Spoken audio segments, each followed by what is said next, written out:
기존의 디젤 잠수함보다 훨씬 더 멀리 갈 수 있고 더 오래 갈 수 있고 더 조용히 작전을 할 수 있는 것이죠. 한국의 방위 자율성과 국제적인 발언권을 높여주는 전력이 된다는 것이죠. 조선업은 주로 국내 소비용뿐만 아니라 상당 부분 해외 수출하는 것이기 때문에 한국 입장에서는 큰 도움이 되는 것이죠. 지금 북한이 보유하고 있는 잠수함은 핵추진 잠수함은 쉽게 말해 어떤 배인가요? 핵추진 잠수함에서 처음 이야기 나왔을 때 이게 무슨 일인가 싶었지 않습니까? 근데 그 이유가 제가 보기에는 핵이라는 말 때문에 그런 것 같아요. 우리는 핵 추진 뭐 이렇게 하면 당장 핵무기, 히로시마, 나가사키 이런 게 떠오르기 때문에 핵추진 잠수함이라 그러면 굉장히 심각한 충격으로 다가오는데 사실 그래서 오늘 보니까 정부에서 정확한 공식 명칭을 핵추진 잠수함이라고 하지 않고 원자력 추진 잠수함 뭐 이렇게 이야기를 하기로 했다 그러더라고요.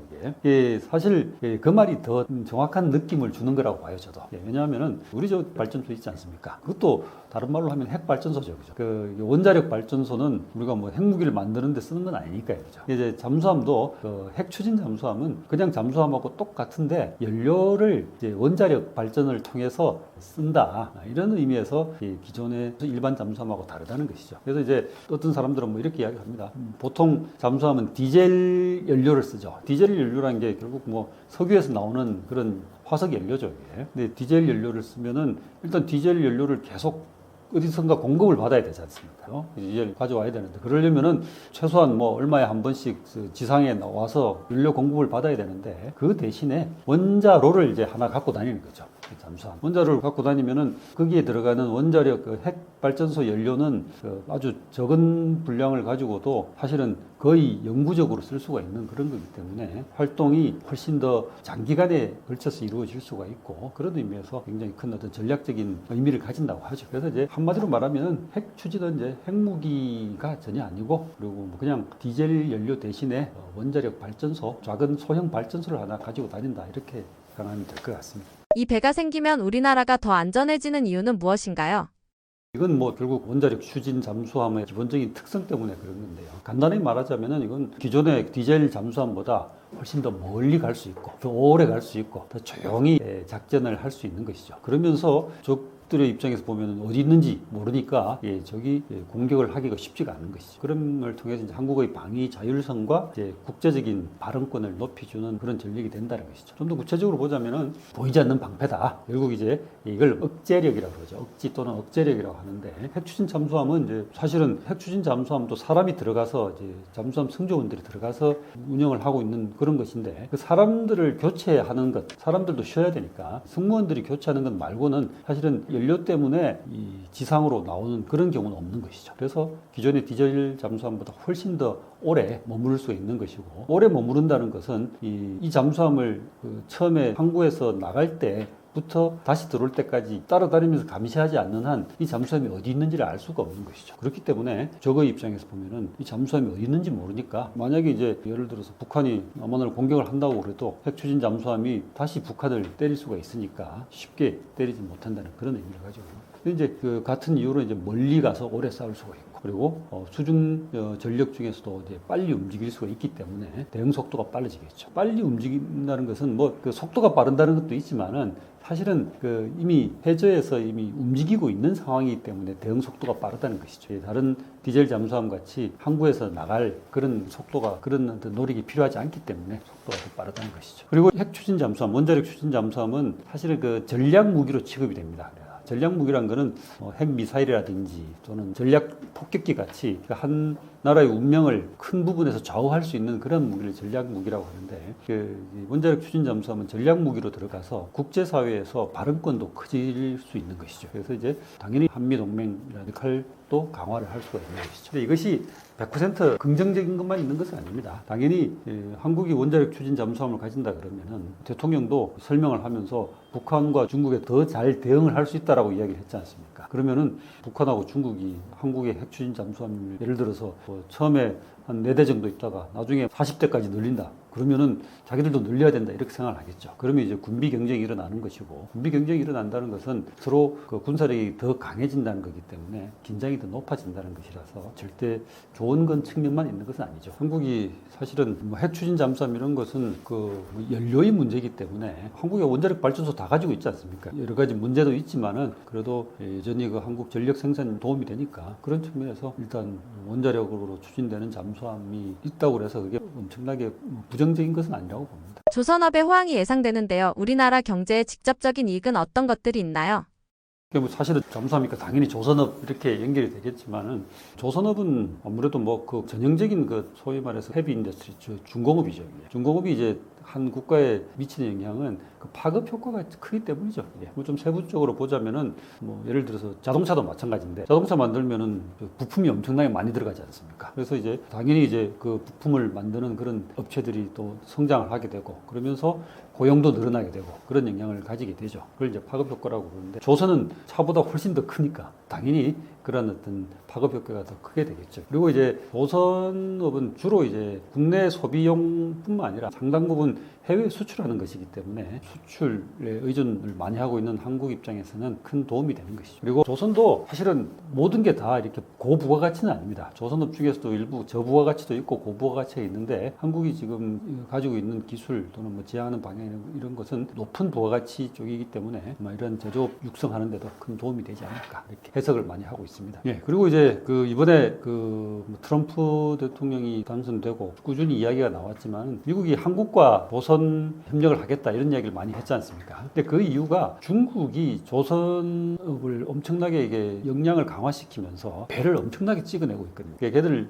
신문 방송에서 나오는 보도를 보면은 그런 표현을 쓰고 있어요. 중국이 거의 이제 매일 한 척씩 뭐 과정을 해서 매일 한 척씩 찍어내고 있다 이런 표현을 쓰고 있습니다. 그 말은 무슨 말인가 하면은 그만큼 배를 만들 만한 역량이 된단 말이죠. 근데 배를 만든 역량이라는 것이 그냥 그 철판만 있다고 되는 건 아니지 않습니까? 시설이 있어야 되고 그리고 그 시설을 움직일 수 있는 어떤 기술자들이 있어야 되고 인력들이 있어야 되고 그리고 거기에 부품을 공급할 수 있는 업체들이 있어야 되고 이런 게 다 종합이 돼야지 되는 건데 그게 하루아침에 이루어질 수는 없는 거죠. 근데 이제 사실은 조선은 미국이 가장 강력했습니다. 2차 대전 무렵까지는 2차 대전 뭐 지나서 어느 정도까지는 그 미국이 가장 강력했었는데 그 이후에 어느 순간 일본과 그다음에 일본 이후에는 한국 그리고 이제 최근에는 중국이 그 조선 역량을 강화해서 사실 이 한국, 중국, 일본이 지금 세계 조선의 거의 뭐 대부분을 차지하고 있다고 보면 된다고 이야기를 합니다. 이게. 그래서 이제 이런 미국이 한국의 조선 역량을 높이 평가해서 같이 협력을 하자고 하는 것은 결국 안보 문제 때문이죠. 군함, 뭐 전함 이런 것을 만들어 나가는데 필요한 역량이 미국으로서는 안 되니까 한국과 협력을 해야 되겠다. 뭐 그런 이야기를 하고 있는 것이죠. 그런 의미에서 조선업은 국가 안보 뭐 이런 것에도 직접적인 영향을 미친다고 보여집니다. 교수님이 보시기에 K조선의 기술력 및 수출 전망 어떻게 보시나요? 아까도 말씀드렸지만은 세계 조선의 그 최고 역량을 갖추고 있는 데가 이제 한국, 중국, 일본인데 뭐 한국 역량이 부가가치가 높은 그런 선박들을 설계하고 건조할 수 있는 능력을 갖추고 있다고 이야기를 합니다. 우리가 뭐 잘 알고 있는 회사들 현대중공업이나 뭐 하나오션, 삼성중공업 뭐 이런 조선사가 이제 고부가가치라고 하는 뭐 LNG 운반선이라든지 대형 컨테이너 뭐 이런 선박들을 이미 설계하고 개조해 왔으니까 기술 측면에서는 뭐 한중일 중에서도 가장 뛰어나다라는 뭐 평가를 하기도 하는데 물론 뭐 중국하고 일본이 뛰어난 부분도 있겠죠. 어쨌든 부가가치가 높은 그런 선박들을 설계하고 건조할 수 있는 능력을 갖추고 있다. 그 뭐 세계적으로 친환경 뭐 디지털 전환 기술도 지금 많이 강조가 되고 있는데 이런 부분에서도 한국이 그 장점을 가지고 있다고 평가를 합니다. 친환경이 뭔가 하면은 사실 자동차도 그거 보면은 배기가스 이렇게 많이 나오니까 그걸 줄인다고 이야기하지 않습니까? 줄여야 된다고 이야기를 하는데 그 과정에서 나온 게 이제 전기차고 그래서 배도 선박도 이제 전기로 갈 수 있는 뭐 이런 것들도 이제 사람들이 고려를 한다고 하더라고요. 이게 뭐 그런 어떤 식으로 친환경이라든지 디지털 전환 시대에 맞는 그런 어떤 기술들을 상당히 갖추고 있다. 그리고 조선업에 당연히 필요한 그 부품, 기자재 그리고 그것을 공급할 수 있는 어떤 산업 생태계 이런 것에 또 이제 한국이 다른 나라에 비해서 훨씬 더 우위를 갖추고 있다라고 이야기를 하고 있습니다. 약점도 뭐 당연히 존재를 하고 있는데 특히 중국이 워낙 그 이쪽에 집중을 시키면서 기술적인 측면뿐만 아니라 가격적인 이제 노동력이 이제 싸니까 중국이 가격의 경쟁력이 한국이 좀 떨어지고 있다. 뭐 이런 평가를 많이 하고 있습니다. 그래서 이런 부분을 보완할 방법을 찾아야 된다는 이야기를 하고 있습니다. 북한의 잠수함과 비교하면 가장 크게 다른 점은 무엇인가요? 북한의 잠수함은 아마 제 기억으로 정확하게 기억은 안 나는데 한 60척? 70척인가 뭐 그 정도 됩니다. 근데 꽤 많습니다. 그게 어느 정도가 하면 미국하고 중국 둘 다 이제 비슷한 수준입니다. 잠수함 숫자는 많은데 지금 북한이 보유하고 있는 잠수함은 굉장히 노후화돼 있고 뭐 지난번에 그 김정은이 잠수함이 타서 이렇게 사진을 찍은 게 공개가 됐었는데 그 잠수함이 아마 60년 된 그런 잠수함이라 그러더라고요. 그 정도로 오래된 잠수함들이 많이 있어서 사실은 굉장히 노후화되어 있는 것이라고 봐야 되겠죠. 그에 비해서 한국이 지금 현재 보유하고 있는 잠수함은 그보다 훨씬 더 적지만 그 북한의 잠수함에 비해서 훨씬 더 최신식이고 그리고 당연히 이제 성능이라는 것이 뛰어나겠죠. 근데 핵 추진 잠수함은 좀 이야기가 다르죠. 그죠? 지금 북한도 핵 추진 잠수함을 건조를 하고 있다고 이야기를 합니다. 근데 북한이 핵 추진 잠수함을 건조한다는 것은 남한이 핵 추진 잠수함을 건조하는 거고 이야기가 완전히 달라집니다. 왜냐하면 북한은 이미 핵 무기를 개발했기 때문에 핵 추진 잠수함을 개발한다면은 거기다가 핵 무기를 탑재를 한단 말이죠. 이게 이제 이 SLBM이라고 하는 겁니다. 이게 한국어로 표현하자면 잠수함 발사 미사일이죠. SLBM, Submarine Launched Ballistic Missile 해서 이제 잠수함 발사 핵 미사일인데 뭐 핵무기를 보유하고 있는 핵 보유국들이 가지고 있는 핵무기 운송 3대 수단이 있는데 그 중에 하나가 이제 이 SLBM이고 그다음에 이제 대륙간 탄도 미사일 그리고 이제 전략 폭격기 이 세 가지가 되는데 이 북한이 핵 추진 잠수함을 보유를 한다는 것은 SLBM을 보유를 한다는 것이죠. 그러면 이제 이거는 미국이나 중국 등 이런 러시아 같은 이러한 나라들도 북한이 언제 어디서 SLBM을 발사할지 모르는 그런 걱정을 안고 살아야 되는 상황인 거죠. 근데 그럼에도 불구하고 북한이 과연 핵 추진 잠수함을 건조할 수 있는 능력이 있느냐 이런 부분에서는 사람들이 많이 전문가들이 의구심을 표하고 있는 상황입니다. 근데 한국은 지금 연료의 문제지 잠수함 건조 능력은 사실은 세계 최고 수준이라고 이야기를 하고 있고요. 그래서 이제 미국이 연료 공급을 약속을 했으니까 연료 공급만 되는 그런 시스템을 갖추시면은 이제 핵 추진 잠수함은 어느 정도 빠른 시일 내에 이루어지지 않을까 이렇게 보여집니다. 얼마 전에 최근 본 보도에 하면 2030년대 중반, 예를 들면 2034, 5년에 잠수함이 나올 거다라고 이제 예측을 하고 있습니다. 트럼프 행정부는 왜 마약 문제를 국가안보 위협으로 규정했나요?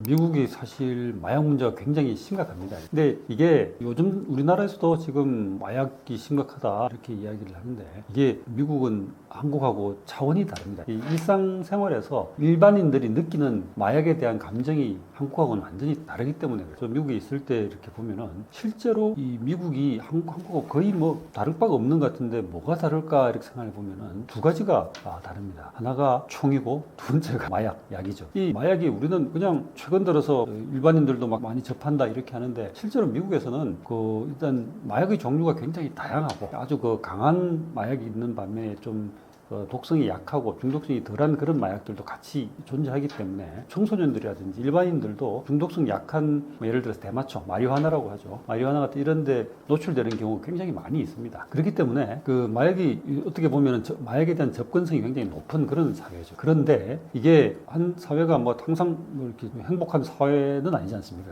어떨 때는 좋다고 어떨 때는 좀 안 좋아지기도 하는데 실제로 미국 사회가 지난 30년 동안 계속해서 직장에서 쫓겨나는 사람들이 많아졌어요. 그게 이제 여러 가지 원인이 있겠지만은 사람들이 대표적으로 꼽는 원인이 그 디지털 혁명, 디지털 전환 때문에 사실은 기존에 평생 자기가 종사해왔던 그런 제조업 이런 데 종사하던 사람들이 다 이렇게 쫓겨나는 직장을 잃어버린 상황이 발생을 한 거예요. 그게 대표적인 것이 미국에서 제조업 쇠퇴죠. 철강이라든지 또는 아까도 이야기했던 조선업이라든지 그리고 자동차 이런 데서 외국과의 경쟁에서 이렇게 밀리면서 어떤 제조업들이 미국 안에서 공장을 가지고 있는 것이 아니라 임금이 싼 중남미나 멕시코 같은 중남미나 아니면 중국 이런 데로 제조 시설을 옮겨버리는 거죠. 그러다 보니까 미국 안에 있던 노동자들이 그 직장을 다 잃어버리는 상황이 돼버리죠. 근데 사람이 직장을 잃어버리면은 어떻게 실업수당 가지고 살면 되긴 하겠지만 이거는 이제 인생의 의미 이런 것이 완전히 상실되는 그런 상황이기 때문에 굉장히 힘든 상황이 됩니다. 그래서 최근에 그러한 영향 때문에 미국에서 마약 소비가 급증을 했다고 이야기합니다. 특히 그 전에 공장이 많았던 지역, 예를 들어 뭐 미국에서 뭐 러스트 벨트라고 이야기하는 데죠. 러스트 벨트라든지 에팔레치아 산맥이라고 해서 이제 펜실베니아라든지 뭐 켄터키 뭐 이런 쪽에 산맥들이 쭉 있는데 그쪽 주변에 있는 그러한 어떤 공업 지역에서 노동자들이 마약에 빠지는 옛날 노동자들이 마약에 빠진 경우가 굉장히 많았어요. 그 중에 대표적인 마약이 오피오이드라고 하죠. 합성 오피오이드라고 하는데 화학적인 걸 통해서 이제 합성으로 만든 오피오이드인데 이게 요즘 많이 알려진 펜타닐이죠. 펜타닐의 원료가 되는 게 상당 부분 중국에서 이렇게 수출을 한다고 합니다. 그게 이제 미국과 중국의 긴장의 한 원인이 되기도 하고 그걸 가지고 미국이 또 어떤 외교적인 이러한 지렛대로 삼기도 합니다. 어쨌든 미국 입장에서는 지금 기존에 있는 다른 마약 예를 들어서 뭐 코케인이라든지 헤로인 이런 쪽 마약뿐만 아니라 우리가 기록봉이라고 부리는 메스앰페타민이라고 합니다. 메스라고 이야기 주로 하는 메스라든지 또는 이러한 펜타닐 같은 오피오이드 종류 이런 각종 마약들이 굉장히 지금 심각하게 이렇게 사회에 범람하고 있는 상황이라서 이걸 어떻게 해결해야 된다. 공감대는 다 가지고 있어요. 그런데 이제 트럼프 행정부는 이걸 이전 정부와는 다른 방식으로 접근을 하고 있는 것이죠. 트럼프 대통령이 마약과의 전쟁을 선포했습니다. 베네수엘라와의 복잡한 관계 속에서 어떤 흐름으로 진행 중인가요?